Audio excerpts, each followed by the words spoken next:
Welcome to the Family Skeptical, Parenting Through Nonbelief. We're a married atheist couple raising two wonderful, strange children. We ask big questions, dissect weird parenting moments, and examine how society ignores or misrepresents families like ours. If you're any stripe of non-believer who's involved in raising children, welcome. You are our people. Our kids have heard all our swears, but yours might not have, so be thoughtful if there are young people listening with you. Oh, technical issues. I am feeling very disheartened. Don't be disheartened, moms. These things happen to the best of us. So, we finally have Pops' microphone working, but mine simply won't. So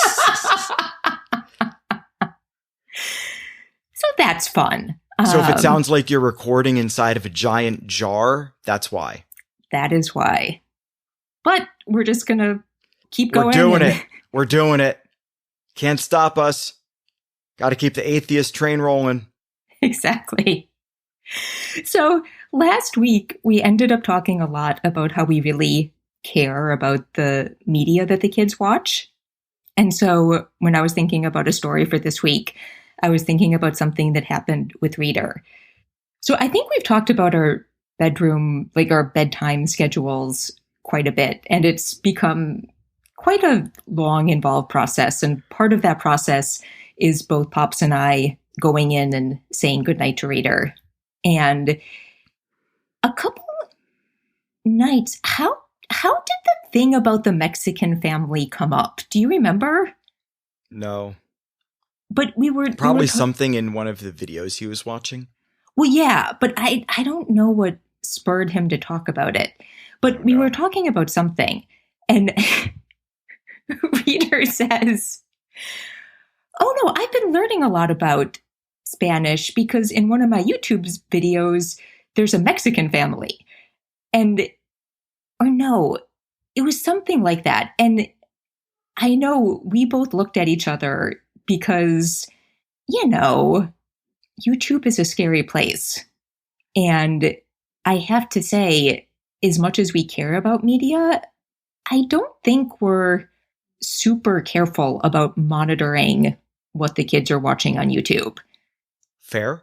At least I'm not.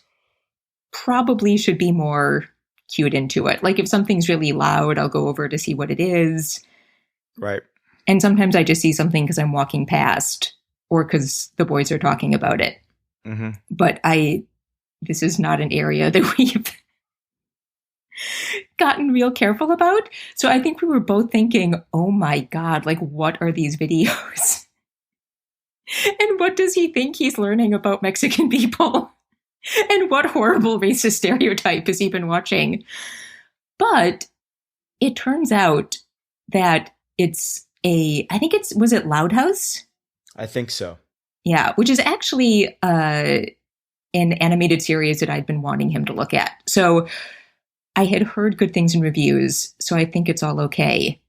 But it did make me realize that as much as we care about the media the kids watch, we are also deeply uninvolved in. I just don't care about my children, I think is what it comes down to. We're going to take them to drag shows. They might not even need them, but I'm going to get them some hormone blockers. Just because that seems what the liberal media is telling me to do. No, yeah. It's definitely, it's something where I do feel we should do more. Yeah. And I also don't want them to feel like I'm trying to curate everything they do, and I want to engender trust. Like part of this is I want them to learn media literacy, how to actually make these decisions on their own, because they're going to have to, right?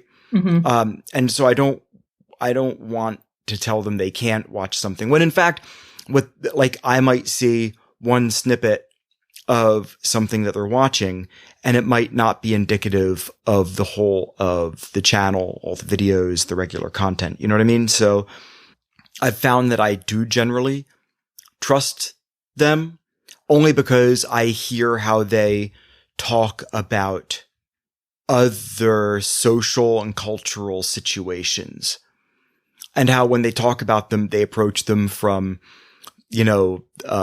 empathy toward the people that are being harmed and wanting to protect, the innocent groups or the groups that can't defend themselves. So like environmental situations and immigrant families, like anything like that comes up in context. I, at this point, trust them to approach it with what I would consider to be an appropriate degree of empathy. And so I would expect that if they see something, that it would rub, against the grain of that which they have built up. And it would stick out to the point where they would say, wait, well, hang on. That doesn't seem right. Like, I don't catch them watching stuff that is ridiculous. Like, the most ridiculous thing I ever caught them watching was one point Go was watching a YouTube video and he just let one roll to the other. And eventually the algorithm had him watching stuff in like fully Spanish language. And he was just watching him and he doesn't know Spanish. We don't speak it. He's not learning it in school here. That's for darn sure.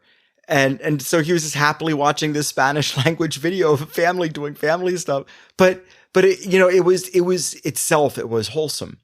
And so I am not necessarily worried, though I do think that it is important that we do check-ins. And so now that you're bringing it up, I am going to resolve myself to do more media check-ins, especially on YouTube. Not because I don't trust them, just because obviously the algorithm is going to do what it wants to do. Yeah. I mean, and when they do were watch younger, some of those videos where it's like sometimes they have more teenagers doing more abrasive stuff. Yeah. And so that might lead the algorithm to have them watch something that might not be appropriate. So yeah, I guess, yes, we should be doing more, and I have fallen down as a parent. I am sorry, children. No, I mean, me too. I think I was a little bit more careful when they were a lot younger, because I know Reader found some like very strange animated videos, and I was like, I got to watch a little bit of this because I don't know where this is going. But as they've gotten older, I feel like when he was younger, there was a point where he would just kind of watch anything. And now that they're older, they do have tastes and things that they look for. So on some level, that's made it easier. I know Go is really into science videos right now. Reader's been watching a lot of animal rescue and kind of gaming videos. So it feels a little bit less random, but I totally agree. Like, those videos can take you to some very strange things. And I know Go was talking about one of his science videos and said something patently absurd. And I was like, is that what the science video told you was going on? And he's like, oh, no, there's like one character who says the funny thing, and then the real scientist comes on and explains how it really works. And I was like, oh. Yeah, and I was actually, I was looking for science videos for him, and that channel was recommended on some school sites. Like I said, I think that we are actually doing the thing that we should be doing, but because we care, we now feel a sense of anxiety about not doing enough. Yeah. But that's good. I think that is a good impulse to have as a parent. Yeah. But it was very funny until we sorted it out. Yeah.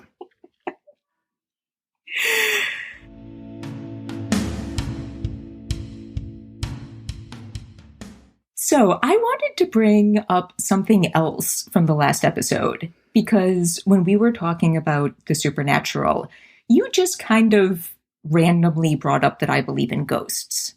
And okay. Well, no, I said you thought that your house was haunted.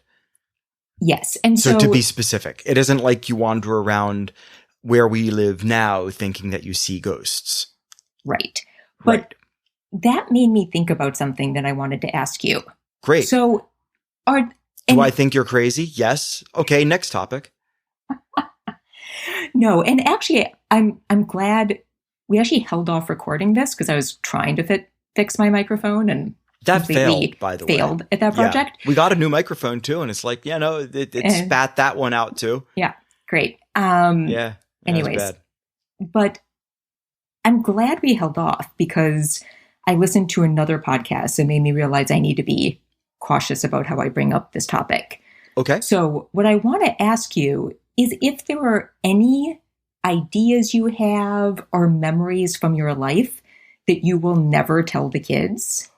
And I just want to say, for some people, this would have a very hard side to it, because I think for a lot of people who have experienced abuse or things like that, this can be very difficult with their kids. And I'll link to it. Mom and Dad Are Fighting just had an amazing episode where their write-in question was about when to tell your kids about your own abuse. And I think it is perhaps one of the best episodes they've ever done. The host's advice was so thoughtful, kind of saying the person in question had a therapist already and sort of saying, this is probably something you want to work out with your therapist, but bringing up some really good questions and things to think about when working through something like this, even with a professional. So I'm not so much thinking on that end. I'm more thinking other things that you would not bring up with the kids, because I have to say, given what we have talked about with Reader and Go and being very affected by sort of supernatural scary things, this is one aspect of my existence that I have never brought up with them. And I probably will when they're older, but it was actually a really big part of my childhood, and I thought it was for sure something I would talk with my kids about when I had kids, and I have definitely not. And so I can talk a little bit more about that, but I'm wondering if there's anything that falls into that category for you. Of things that I would never talk about with them? Or at least not until they've reached a significant level of adulthood. Yeah, sure. Like they don't need to know everything about me. They also don't need to know, certain things about me now at this point in their development, just because they the context matters and they won't really understand it until later. Is there anything you would never tell them? I don't know. Maybe. Yeah. So just to give context, when I was growing up, the first house I lived in, I had terrible nightmares as a child, and they all took place in that house. And most of them were focused on a hallway that ran the full length of the house. And as a kid, I was terrified of that hallway. And I was convinced that sort of what I saw in my dream haunted the house. On top of that, I had 2 times when I was in the house where I saw something that I could not explain. And when my parents were thinking about buying the house, they had walked through with one of their friends, and he had stopped in the hallway. There was an upstairs, a separate apartment upstairs. And he had stopped in the hallway and looked upstairs and seen someone and asked, is somebody still living here? And it turned out there was no one. So this had a big impact on my childhood and made me very curious about the supernatural and very curious about ghosts. But I can't say that anything I experienced had any relationship to sort of the common perceptions of ghosts as a spirit of someone left behind. Okay. It did not feel like that at all. Okay. What I saw had no relation. It wasn't a human figure that I saw. So I don't really know if I even know what I think it was anymore. A class 4 free roaming vapor? Yeah. It was. A class 2 full torso vaporous apparition? Nope. It was definitely a free roaming vapor? Yeah, definitely a free roaming vapor. Okay. And I can also sort of explain it away a lot. I can say, it was gunk in my eye that I misinterpreted as a kid. Okay. I can say my parents did end up getting divorced, and maybe it was a child's interpretation of looming dread. Fair.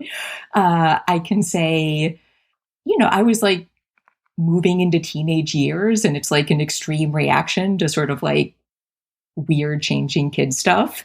But I have to say, when we left the house, all of that stuff was still going on, and I have never had that reaction to another place. So I don't know. But well, like you said, the place occupied your mind at a certain point in your life that wasn't particularly not stressful. And so separating yourself from the place that had all this potential baggage that you attached to it. I mean, to be fair, when the dream started, I don't think I was experiencing that stress, but that you're aware of. That I'm aware of. Minds are strange things. Brains are strange things. They are. They may be connected. They may be not. But yeah. It is a ongoing philosophical debate. So, but yeah, it'll be a long time before I start telling those stories to the boys. Yeah. No, that makes sense. But yeah, no, they don't need, like, I've told them a bunch about some of the mistakes that I've made over the years. And I think it's important that our kids know that we're not perfect. So, it's just, they're also still, still young and very childlike. Yes. And I don't want them to lose, like, they're going to lose it anyway. It's at a certain point, to a certain degree, at least. And I don't want to rush that process, And so my desire to talk to them about this, that, or the other thing should take a back seat to me just letting them be themselves. And we'll come to those conversations at times when it makes sense to come to those conversations. Have you ever experienced something that you would have categorized as supernatural at some point in your life? No, I thought I saw a UFO when I was a kid. What? But not. Wait, you have never told me this story. But that's not supernatural, though. No, but where did you think you saw a UFO? I was by myself on the swings at Mary Moppett's, which was my kindergarten that I went to. And there was a silver thing that was oblong, and up in the sky a couple miles away, it cruised across, and it stopped right in my field of view. But again, it was very far away. And then it continued on its path. It could have been a blimp, for all I know. But, it's one of those things that I think back as an interesting moment. I don't ascribe a lot of meaning to it. I don't use it. I don't use it to inform a worldview. I didn't generate any beliefs from it. I still think that, it is the whole Fermi paradox thing is very interesting. And there are so many factors involved, regarding how we can even calculate the likelihood of other intelligences existing in the universe, let alone close enough or able to reach us, such that we would even have these experiences. And so, like with gods, I'm just saying the jury's out. And I don't see the point in living my life as if these things are true and happening now, because what's the point? You can make up any sort of belief about any sort of thing based on that. And so like, I'd rather believe more true things, and I can't demonstrate that it's true. And so I just let it go. I just think it's an interesting thing. And I run it through the skeptical mill whenever I think about it. And I'm never left with, oh, it had to have been aliens. But yeah. I thought I saw a UFO when I was a kid. Do you think it had an impact on you as a kid? No. Really? I thought it was really cool. And it made my heart race when I saw it, because I thought it was the thing that I thought I was seeing. You know what I mean? But the more I think about it, it isn't like I become more entrenched in the belief that it was. In fact, the older I got, the more I thought about it, the less entrenched I got, and the less I let my imagination take over, and the more I assumed I was just mistaken. Now, I came to the realization about the UFO sighting, which actually was something I saw with my own eyes before I started my religious deconstruction. So I was able to dismiss direct visual evidence with a thing that I thought might be this thing, this storied, alien sighting. I dismissed that direct evidence earlier than I dismissed all the other indirect and emotional evidence, I guess you would call it, that was still supporting my religious beliefs. That's fascinating. Do with that information what you will, audience. Yes, brains are interesting, minds are interesting. Yeah.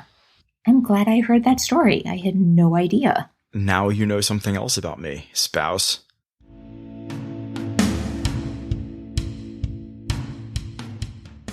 So, spouse, for our final topic, this may be a little free-ranging, but I was thinking, because we just got through the season of Mother's Day and Father's Day. Uh-huh. And I was recently listening to a podcast. I actually don't listen to this podcast, but one of the other ones I do listen to played this episode on a week they were out. And the podcast is called Hear Me Out. And you actually heard some of it when you were by me. And this episode was with Gabrielle Blair, I think is the name. And I'll link to it. Great. But she is kind of a mommy blogger. And she was actually on to talk about how she feels like our kids don't owe us anything. Yeah.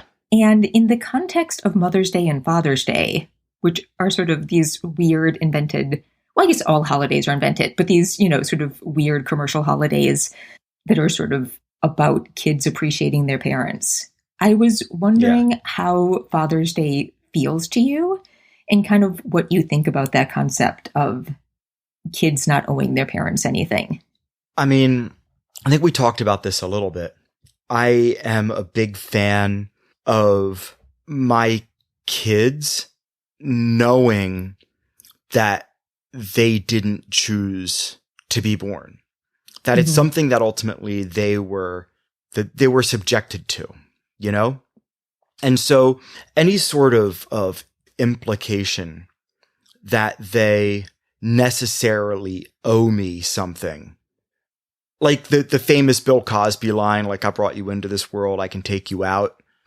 It like with a lot of Cosbyisms, the longer I live and the more we get along this world of ours, the less relevant it seems. I just don't think that it's possible for them to feel obligated for their existence. Because you can't be, I don't think you can be obligated for something that you didn't request. Like, somebody gives you something and then you choose to receive it. Sure, then you'd be obligated. But they didn't choose to be born. Yeah. They were just born. Any more than the universe necessarily chose, jury's out, chose to be created, right? Or was created, if that's even a coherent concept.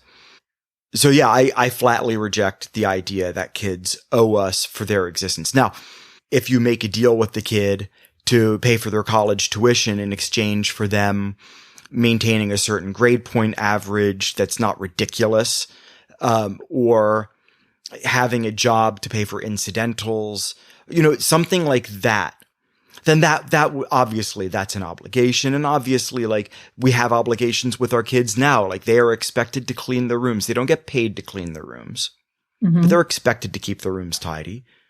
They have chores they do receive an allowance for, very small relative to some of their peers, I know, allowance for.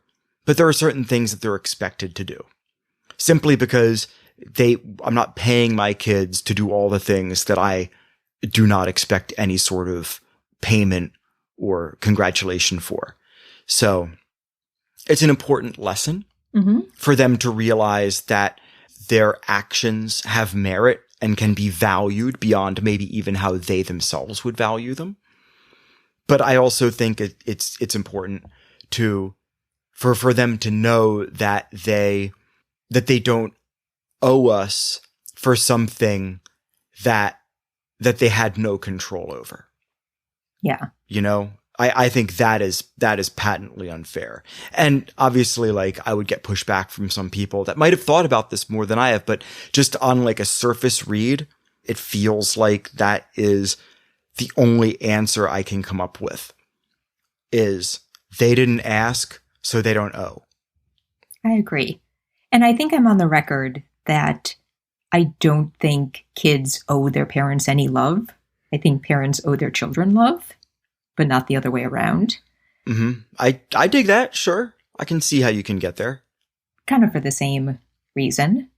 I mean, arguably, neither owes love. I think a parent owes the child care. I don't think love is necessary. I think love being an emotion, not an action, but an emotion that can generate action, is secondary to the actions themselves. So you could feed your child, you could clothe your child, you could give your child a roof, send your child to school, you could hate your child. And you could still do all of those things. And your child succeeds and thrives and goes off to create their own life on their own. And then you don't talk to each other anymore. But you would have succeeded as a parent in spite of not ever once showing love. I think that's possible. I don't know how. I don't get it. I adore my kids, but I don't think that they're intrinsically connected. Oh, wow.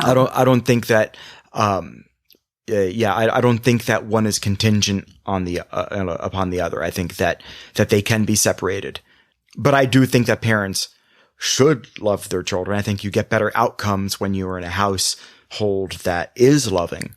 That, I guess, is borne out by data, but I'm going to have to think about that for a long time. Yeah. Cause people are shitty, but ultimately, like I feel like I have to be consistent skeptically. Yeah. And I have to say, for me to be consistent with this, when I'm already holding the belief that I judge the actions of theists rather than their beliefs, I have to do the same thing here. Being like the belief that you love your child less important than the actions you take to help your child succeed. Like Logan Roy saying he loves his children. I don't necessarily think he always loves his children. But he did do all these things to help provide for them, right? Like there are so many examples. He was an awful parent. We're talking about the show Succession here. Yeah, exactly. And so I don't think that they necessarily have to be connected. And if you disagree out there in audience land, feel free to email us and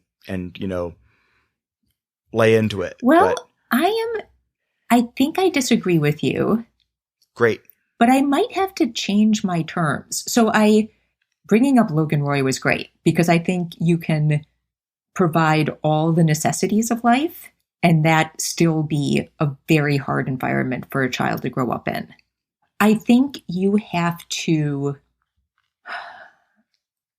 and I also want to recognize that lots of people go through psychological stuff, particularly postpartum, that makes it very hard to have those loving emotion towards their kids. Ooh, so I also don't want to suggest that parents who are struggling with postpartum depression or anxiety and not feeling connected to their children aren't being good parents. Because no shame. It's a thing that's happens. Not what I'm talking about either. I think you have to be, and this is really interesting because this brings up the other thing I want to talk about. I think you have, I think if you decide to parent, in my mind, there's all the stuff you talked about. You need to do your best in your ability, to make sure your child has the things they need to survive. But I do think there is a responsibility to be invested in who your child is and their emotional life. And that maybe for some people, that is not going to fall into the category of love for lots of reasons. But I do think parents owe their children that.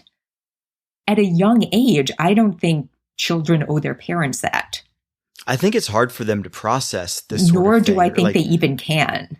Yeah, like that's a huge obligation. I try to talk about philosophy in sort of light bullet points as it comes up to applicable situations. Things we're watching. Star Trek is great for this because of all the moral and philosophical questions that they pose. But whatever, if it comes up, I'll reference it and I'll explain it as succinctly and child-friendly terminology as I can. But I don't expect them to remember. I'm just trying to broaden their experience. But at no point would I ever want them to have those sort of like deeply held, deeply thought positions about stuff like this. It's so far beyond their pay grade, and it's completely unfair. Well, and I think developmentally, like they don't know how to do it yet. Like it's not like some kids might be big thinkers. Like both of our kids are big thinkers and big feelers. Mm-hmm. They love thinking about these big questions. That one reason why I love watching the sci-fi and this sort of stuff with them is because when those topics come up, they are always ready to like dig into a discussion about it, which is so cool because they have such great ideas and they're so curious about these things. And it encourages me to go back and research things to make sure that I'm getting it right, or that what they thought up might be something that, another scientist or philosopher thought of when they were encountering the same situation. Like they really think about these things, and it is so cool. And I love to give them the benefit of the doubt, but I would never expect that of them. That would not be fair. They offer it. And when they offer it, I'll take up the conversation, but it should never, I don't think it should be forced. No. And so on Mother's Day, like I don't really care about Mother's Day. Or Father's Day for me here. Yeah. I mean, to me, Father's Day is more like about me appreciating you. Aww. Because you are a very good partner in parenting. Aww. And that's like a real thing I want to recognize. And I think maybe, and I feel like I get that from you all the time. So it's unintentional. You don't intend to make me feel like you appreciate me? No. That's great. Man, I don't have to work very hard at this thing. That's cool.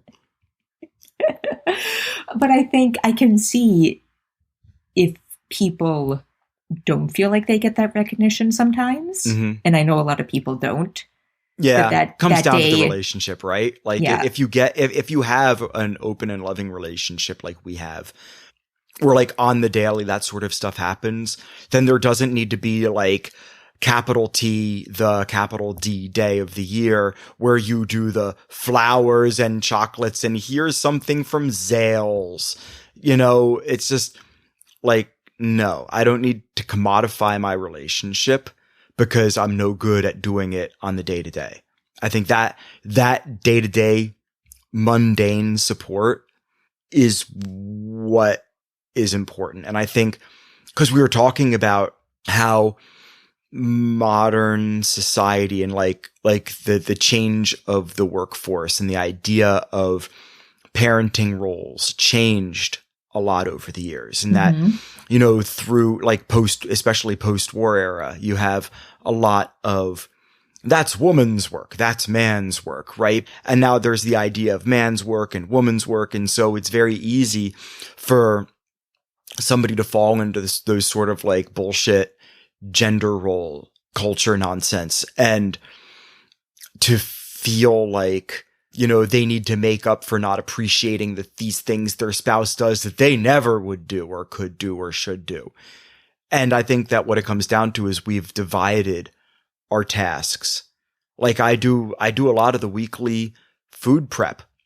Like it's mundane. It's the same every week, but it's necessary and you guys appreciate it. And that's great. You don't need to thank me on Father's Day with like a thing where I get a free pass from doing the stuff. No, I do the stuff because I love you guys. And I don't need my days off to be about me as much as it is like I'd rather do stuff as a family. I don't need time off from you guys. And I think there's a lot of that idea, especially in the Father's Day side of things. Oh, I think in Mother's Day too. And I guess also in Mom's Days, like, I'm going to cook today. And then the kitchen lights on fire and the children are drowning in the sink somehow. You know what I mean? Like, and like everything goes tits up. And I don't like, I guess we aren't we might not be normal in that regard. I don't know what everybody else's spousal situation is like, but I like doing like housework. I'll say it. Like there's something real soothing about it. I don't like necessarily cleaning the house. I love having a cleaner, but at the same time, I don't mind picking up and cleaning up on like the little stuff on the daily because I like the house not feeling like a gross mess. And so like the division of labor is there.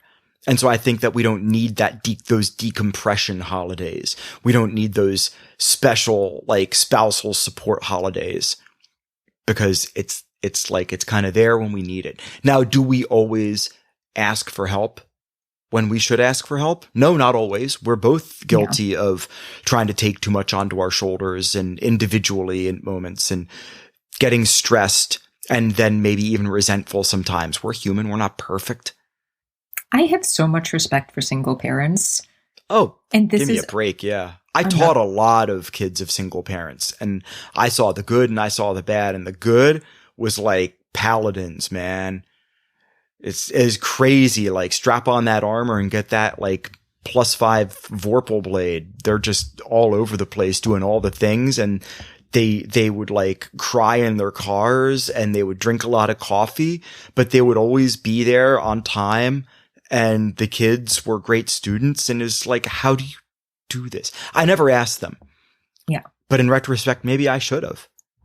But it makes me think that like this is probably something that it's incredibly hard not having. Mm-hmm. Like parenting is so difficult and you can't really expect your kids to see that. And to not have a partner there to acknowledge what you're doing each day. My goodness. It can feel, I can't even imagine what that would feel like. I just have so much respect because it helps so much to just feel seen. Yeah. In what you've done. Mm-hmm. And I know even with the kids, sometimes Go will be like, you're the best mom in the world. And that's sweet. And like most kids will tell their parents that. Exactly. But precisely, I'm like, kid, you haven't even been in other people's houses. Yeah. You have no comparison. But it does feel good when he says it in his little voice with this little smile on his bright eyes. Yes, of course. And his suit and tie that he chose himself. Oh, man. But I do know that just, cute. Anyway, sorry. It's very sweet. But like, it's like all these people. Anyways, it doesn't have that much meaning. But again, it's the sort of thing that like they shouldn't be obligated to have positions on these things. No. But I've been thinking about it because I've been thinking a lot more about what it means to be an adult child of a parent. Mm. And I'm curious if you think this changes at any point, because we were discussing a Judge John Hodgman episode. Okay. That's a podcast. Great John Hodgman, podcast. Such a great podcast. You barely listen, but I am more of a YouTube guy, and because I'm in front of my computer all day, that's my jam, and it just works better for me, and those are the sorts of things I watch. But I do love some of these podcasts, and Judge John Hodgman is fabulous and fascinating and so funny. Yeah. And so John Hodgman kind of plays a fictional judge and presides over very peculiar cases. And it's like People's Court, but funny, like always. But not just funny, because I feel weird. Like very weird. The best weird. One he ever did was a live show. And the case was a son brought the case against his father. Oh because my God, his father would find the posters, incredibly weird photos, and would tuck them into the top of his bunk bed. So when he laid down at night, he would look up and just see. It's just like troll level 1,000,000. Like, how do you do that? Like, just very strange things. And he wanted his dad to stop. So, like, I will often say that Judge John Hodgman is like a kind place in a cruel universe. Yes. Because it is very funny, but I feel like he always finds a way to like find the actual kind thing in the situation. Yeah. And that is often finding a middle ground. Sometimes it is like acknowledging a person's reality in a way that is just very thoughtful and kind. Mm-hmm. But this one last episode. But this one last episode is not, I'll link to it. And you turned me around. I am now convinced that Judge John Hodgman is always right. You have convinced me. But it still brought up something that I wanted to talk about. So a mother brought the case against her daughter, who was in, I want to say, early 20s, who was still living at home. And she had this collection of very creepy dolls that she kept in the living room on the piano. And the entire family wanted her to get rid of these creepy dolls. And I will say I am going to spoil the episode and tell you what Judge John Hodgman said. So if you want to not deal with that, skip ahead. But I don't think it really will take much away from the episode. And what came out is that this young woman was an incredibly creative person. And she had imbued all of these dolls with like incredible personalities and had decided that they did not want to be moved from their place. And it also was revealed that she had had some issues with her mental health and had to have been hospitalized for that at certain points, and had even more things in her room with personalities that did not want these dolls coming into the room, and that this was sort of one of her ways of coping. And eventually Judge Hodgman decided that the dolls could stay on the piano. And you initially thought that was a bad decision. I did. And I had a very strong emotional response to this case. And the reason was... You hate dolls. Just say it. I don't hate dolls. The reason was that this was a single mom. And she, at least it very much seemed that she cared for her daughter very much. And had clearly helped her daughter through some very hard times. And this was, in fact, the first house that she had been able to buy for her family. So she had also clearly been working very hard to get the family on a good financial She's a super footing. Mom. She's a doing super great. Mom. Yeah. And on top of all of this stuff with the dolls, it became clear that the daughter would also complain that her mom did not give her enough time and sort of was too stressed and not willing to be like free and do fun things with her. Yeah. And what affected me so deeply is that for this young person who is still very young, right, but is taking first steps towards more of an adult life, that she had imbued all of these inanimate objects in her life with backstory and personalities and needs and wants, and had not fully done the same for her mother. And so I talked to you about how much that bothered me. You did. And what you said, which I think is correct, is that for this young woman who clearly had issues that she was dealing with, there was no way that Judge Hodgman could have come in and asked her to get rid of those dolls when that was part of what she was coping with. And that is sort of part of the responsibility of taking care of children who have more complex needs. And I think you're right.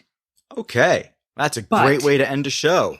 No. Dad, Pops is right. But. Okay. Got it. But this is a show. So it's not just for the people bringing the case. It's for everybody listening. Right. And what Judge Hodgman has been able to do so many times is to give context to things that are very hard to give context to. He's, for like many comedians and writers who are comedians and comedians who are writers, he is very insightful and thoughtful.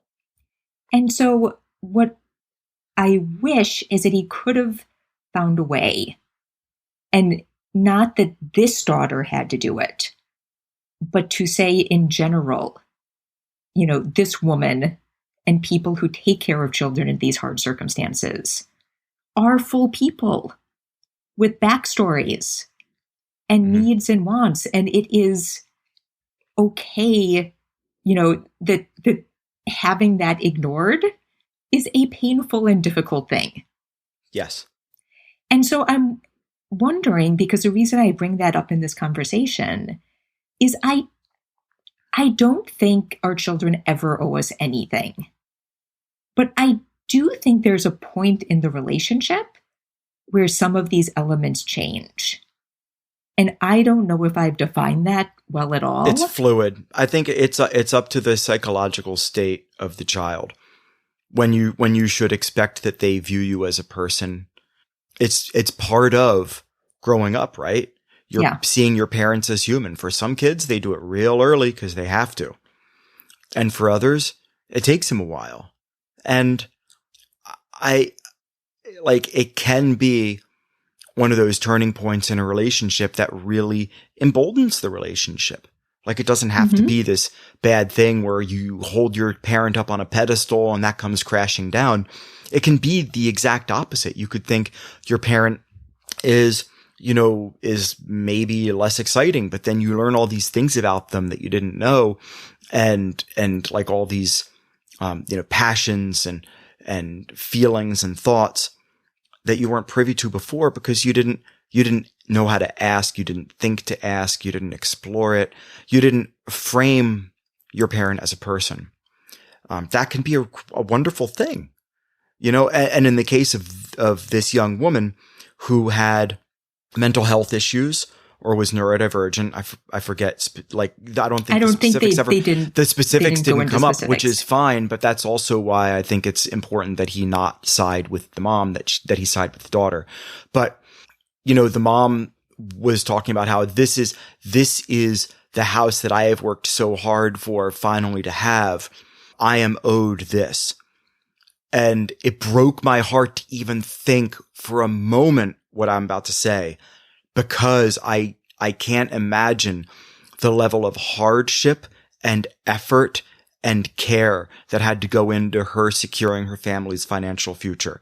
Hats off to her. But if the daughter is living under her roof and she knows her daughter has these mental health issues, if she loves her daughter comes first. And that she does need to execute self-care for on the daily so she doesn't go nuts. But if her daughter has these issues, then she is made an agreement with herself and her daughter and the universe to take care of her daughter. And part of that is helping her daughter cope. And part of the coping is the dolls. And so if she unwinds herself from the dolls moving forward, she can help her daughter, or if the daughter can do this herself, then good. But I do agree that the mom was justified at this point in feeling like the daughter didn't give her the same consideration that she gave the fictional personalities. And the mom did not say that. I'm putting those words in. Oh, okay. Sorry. But that's the way it seemed to me. Was that like the subtext that you read? Okay. Yeah. But I don't think the daughter owes the mom getting rid of the dolls at the mom's convenience. I think the mom is tired of being a caregiver, and that is understandable. I don't know what she went through, because I have taught those kids and I have seen the toll it takes on the parents. And at times it is heartbreaking.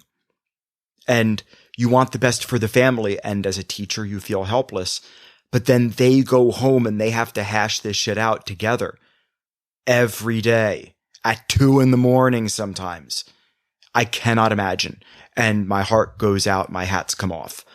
But that also means that they are there together. And so long as they are together, the person who is hurting in a way that is not within their control, in this case, the daughter, that person needs to have the latitude to be able to cope with their life. And if they're getting therapy and they're actually actively pursuing these positive outcomes through professional help on top of that, then bully. They're doing everything they should be doing. It's when the adult child is living at home and is forcing the family to deal with their issues, with all these coping mechanisms that other people might consider strange or upsetting.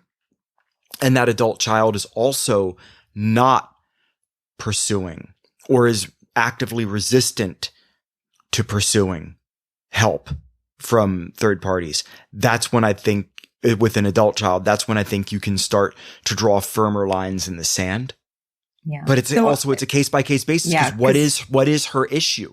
I don't like all, it's all so vague. And so many mental health issues make it very hard. Yes. And like a person to resist help. I totally get it. That's why, of course it's a case by case basis, but that's when I think that you would start to enter into those conversations is when the person is not getting help. Now, if they can't, then I think that you have to give them, again, more latitude. And it is hard being a caregiver of anybody. It's hard being a caregiver of a sick pet. It's hard being a caregiver of an ailing, aging parent. It is hard being a caregiver of a special needs child or a caregiver of a person, family or friend who is undergoing mental health issues. Whew. So I don't know what this person was going through. I can't imagine what the family is going through, but just based on that top level read, I gotta go with the kid gets the dolls. Until the kid is living on her own, the kid gets the dolls. Then the mom can have her room back or space back when the kid moves out. So I really hope they're doing okay. Cause man, now that we've talked about it, fully, I'm not gonna stop thinking about it. Yeah. But to bring it back to Mother's and Father's Day and kids owing us, mm-hmm. I think I don't ever care about them being like, oh man, you're such a great mom and you did all this stuff for us. Cause like you said, they didn't ask for that in the first place, right? Right. I wanted to be a mom and we worked really hard to become parents since we had to go through a lot of fertility stuff. Yep. So, woo, spicy. We called this down on ourselves. And it's true.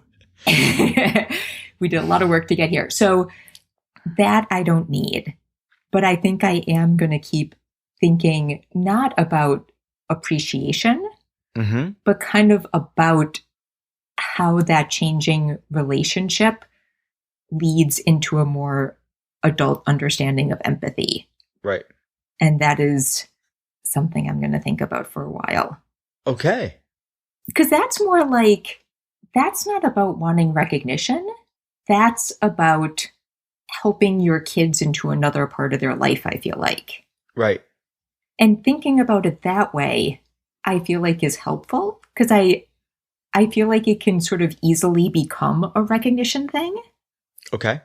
So just for me, this is going to be interesting to kind of ponder because I like this possible framing as caring about it as a skill. Right. More than as something I need to get. Does that make any sense? So are you talking about more like a process? Yeah, how being the important part? How you help. Yeah, how you help kids move into a place of their life where they can have sort of greater empathy for people who have mainly just been in a caregiver role. I think as a parent, and in closing, this doesn't have to take long. So I know I've been long-winded today, so I apologize. But, part of being a parent, I think, should involve you letting down your guard on occasion. I've talked to my kids about all the ways I've screwed up. And that I tell them very often, at least once a week, how my primary goal in life is to help them be better people than I am. And that I want them, by my age, to be so much more of an advanced human being than I am. And I think they're already making great strides, taking big steps towards it in a number of ways, from being braver and to actively engaging on their artistic side more, to thinking about things more, to being more philosophically minded, even if they're not framing these thoughts or discussions in jargon, that they're just thinking about things. And I want that thoughtfulness to pervade their lives. And I think that is where I want them to take away from these discussions that we have, because that thoughtfulness ultimately is going to rub off on every relationship, including the relationship they have with themselves. And if I do that one thing, I think that I would have succeeded as a parent, to make my kids more conscientious about themselves and about others than I was until relatively recently. Let's call it there. Yeah. Our kids are great. May they always be better than we are. Oh man, that would be amazing. Yeah. Wouldn't be hard. True. So, as always, we have to thank Jonathan Zalbin and First Frame Music for the music for this program. And that wraps up this insightful, delightful episode of The Family Skeptical, where nothing is sacred except for our kids.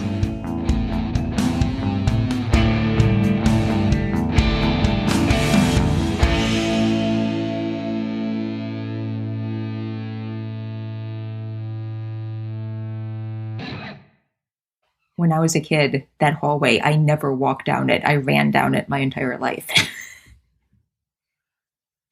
It was quite the thing. And who knows, it could have been like a doorway to other dimensions or whatever, but they could maybe not even ghosts that you saw. Well, that feels even might have less been demons. likely. Well, it's weird because the thing in my dream seemed very not good. But the thing I saw had that didn't actually scare me. That was more kind of a curiosity. It didn't seem like a malevolent presence. So it wasn't like Pazuzu? I don't know what that is. The Exorcist? Oh, no. God. No, it was like a floating blob. Oh, cool. It seemed like a... So, vaporous apparition. Yeah. Nice. Yeah. Or free roaming vapor. I don't know which one to call it at this point.